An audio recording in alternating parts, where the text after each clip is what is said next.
В эфире новости экономики на Якутия-24, в студии Нюргуяна Иванова. В 2018 году в Якутии реализовано 5 мероприятий в рамках плана социального развития центров экономического роста на сумму 874 миллиона рублей. На 2019 год запланировано 5 мероприятий на сумму 487 миллионов рублей. В 2020 году 4 мероприятия на 386 миллионов рублей.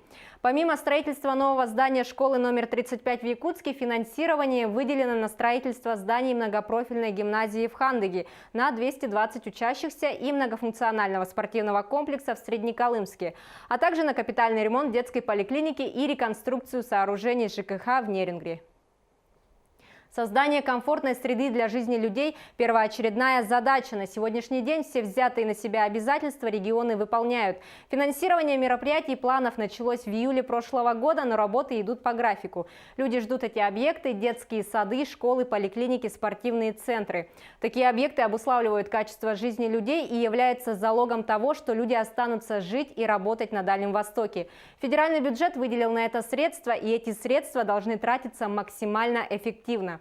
Каждый дальневосточник должен почувствовать эти изменения, сказал глава Минвостокразвития Александр Козлов. В период новогодних каникул полюс холода в составе организованных туристических групп посетили 70 туристов из зарубежных стран и более 100 туристов из других регионов России. Большой спрос на новогодний тур был обусловлен новыми мерами, принятыми в конце 2018 года совместно с Минпредом республики по продвижению туристских продуктов Аймяконского района на туристический рынок России и зарубежных стран. Успех коммерческой деятельности на рынке туризма определяется в первую очередь привлекательным туристским продуктом. Для этого в Аймяконском районе должны быть подготовлены дополнительные квалифицированные кадры, повышен уровень сервиса, а главное – обеспечены устойчивая связь и транспортная доступность туристических мест. Новогодний тур туристов выявил необходимость организации регулярных авиарейсов до Тамтора на самолетах Ан-24. Наши предложения будут направлены в адрес Минпреда республики, сообщил глава Аймяконского района Якутии Михаил Захаров. Авиакомпания «Якутия» начала продажу авиабилетов по специальным льготным тарифам. Полеты будут выполняться до 31 декабря этого года. Билеты по льготным тарифам предоставляются в экономическом классе, количество мест ограничено. Компания «Иркутскгеофизика», входящая в госхолдинг «Росгеологии», приступает к изучению Геттинской площади, которая охватывает Нербинский и Верхневилюйский районы Якутии. Исследование нового объекта проводится для локализации ресурсов углеводородов. Целью проекта является оценка перспективы нефтегазоносности и подготовить объекты под параметрическое бурение. Полевые работы будут проводиться силами нескольких партий и компаний. Завершение исследований намечено на второй квартал 2020 года, отмечает Иркутскгеофизика.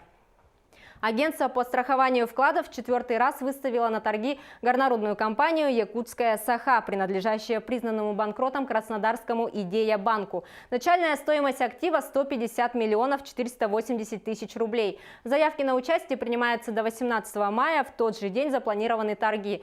Горнорудная компания «Якутская» была зарегистрирована в Якутии в 1989 году. Основным видом деятельности является добыча руд и песков драгоценных металлов. Теплоэнергосервис продолжает доставлять топливо для ресурсоснабжающих объектов Алданского, Аймяконского, Охотского и Устьянского филиалов. Всего в период работы автозимников компания планирует доставить 161 тысячу тонн угля и 4 тысячи тонн сырой нефти.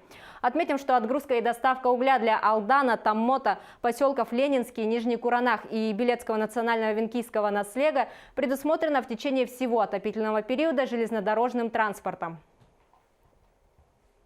С 1 января 2019 года вступил в силу новый федеральный закон, который защищает вкладчиков, представителей малого и среднего бизнеса всех форм собственности, а не только индивидуальных предпринимателей.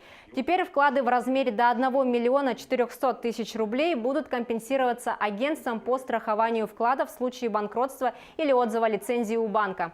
Раньше страховые выплаты производились только физическим лицам, а теперь под защитой закона все субъекты малого и среднего бизнеса.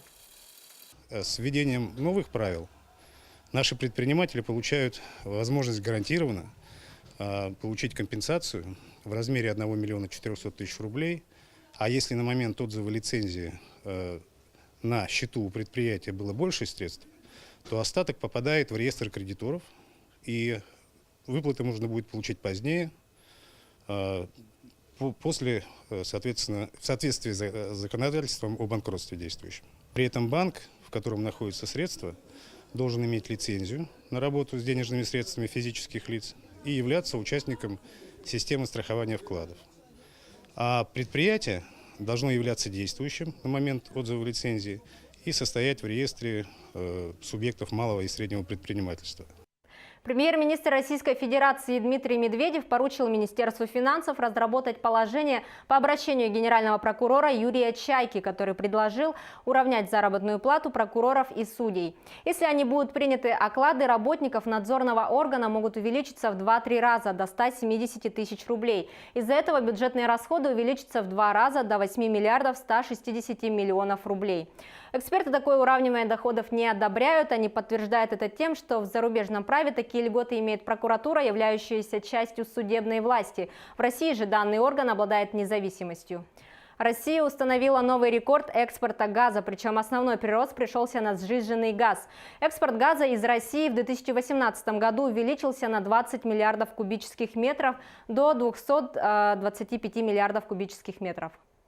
По добыче газа в минувшем году также побит 18-летний рекорд. 725 миллиардов кубических метров газа добыто. Это составляет примерно 5% прирост к 2017 году, отчитался министр энергетики Российской Федерации Александр Новак.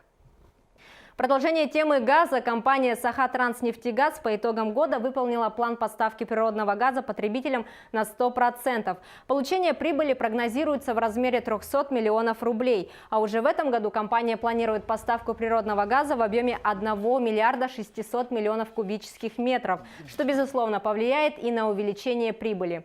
В наступившем году компания планирует продолжить работу по газификации населенных пунктов республики, оформлению в собственность бесхозяйных газопроводов, сокращению сроков технологического присоединения к газораспределительным сетям для субъектов малого бизнеса, чтобы к 2020 году довести сроки до среднероссийских показателей.